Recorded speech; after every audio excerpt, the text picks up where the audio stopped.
జపం. జకారో జన్మ విచ్ఛేద పకారో పాపనాశక జన్మ పాప వినిసిత్వాత్ జప ఇత్యభిధీయతే అన్నది జపం అన్న మాటకు నిర్వచనం. జప అనే సంస్కృత పదం జవ్ అనే మూలం నుంచి వచ్చింది. దీని అర్థం తక్కువ స్వరంతో పలకటం, అంతర్గతంగా అనుకోవటం అని.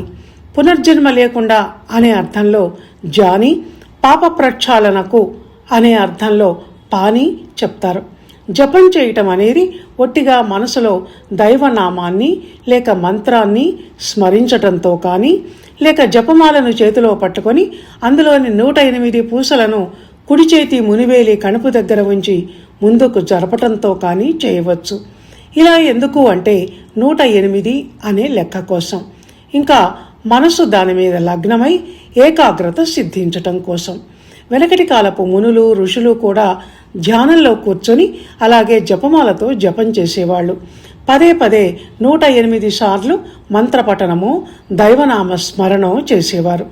జపం వాళ్లే కాదు, మామూలు గృహస్థులు కూడా ఇంట్లోనే ఒక దగ్గర కూర్చొని చేయొచ్చు. దీనికి కాల నియమం ఏమీ లేదు. జపం అనగానే చాలామందికి ఇంట్లో ఉండే వృద్ధులైన అమ్మమ్మలు, నాన్నమ్మలు గుర్తుకొస్తారు. యువత చేయకూడని, చేయనవసరం లేని పని అన్నట్టు ఉంటారు.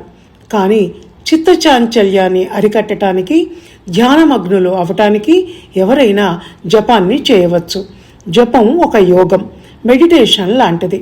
మానసిక ఆరోగ్యానికి చాలా మంచిది. అనవసర విషయాల మీదకి మనసు మళ్లకుండా, కుటుంబ కలహాలకు కారణం అవ్వకుండా మనిషికి చిత్తశాంతిని, సౌఖ్యాన్ని కలిగిస్తుంది జపం. ఈ జపంలో వైఖరి జపం, ఉపాంశు జపం, మానసిక జపం, లిఖిత జపం అని రకాలుంటాయి.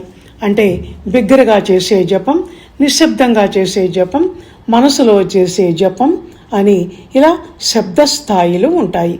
లిఖిత జపం అంటే రామకోటి, శివకోటి, సాయికోటి వంటివి రాయటం.